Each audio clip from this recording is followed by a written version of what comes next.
मंत्रिमंडल का मुझे न्योता आया और मैं प्रधानमंत्री आवास गया था। और उस समय सारे मंत्री जो शपथ लेने वाले थे, मीटिंग वहाँ चल रही थी और सारी चीज़ें प्रधानमंत्री जी अपने विचारों को रख भी रहे थे।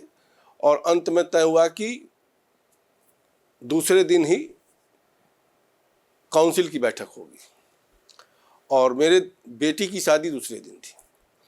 मैं बहुत विचलित हुआ कि मैं आज ही शपथ लूँगा और कल की पहली मीटिंग और प्रधानमंत्री जी की काउंसिल की मीटिंग और कैसे मैं मिस करूँगा।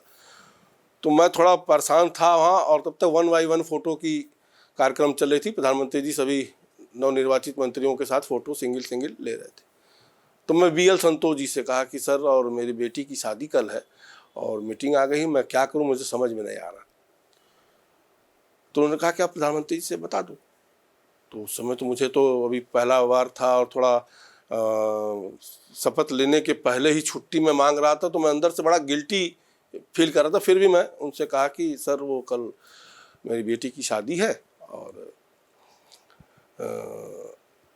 मैं क्या करूं, मीटिंग में कैसे मैं आऊं। क्या कोई बात नहीं, तुम मत आना। इतना बात कह के उन्होंने बड़ा सरलता से सुना और ठीक है कोई बात नहीं, तुम मत आना। और बाहर फिर टी चाय वगैरह, सारे मंत्री लोग बाहर चाय वाय पी रहे थे। तो वहाँ आकर मैंने उनके मूड के बारे में बात कर रहा हूँ कि कितना वो मतलब अटैच करते थे लोगों को। बाहर आके निकले तो बोले देखो भाई, पंकज की बेटी की शादी है और मुझे नहीं बुलाया है।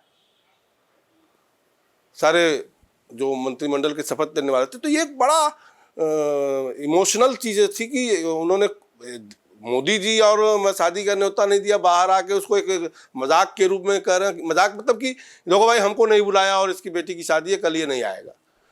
फिर मैं अपना सफाई दिया कि नहीं सर, मैं कोविड के प्रोटोकॉल के तहत आपको मैं नहीं बुलाया हूँ।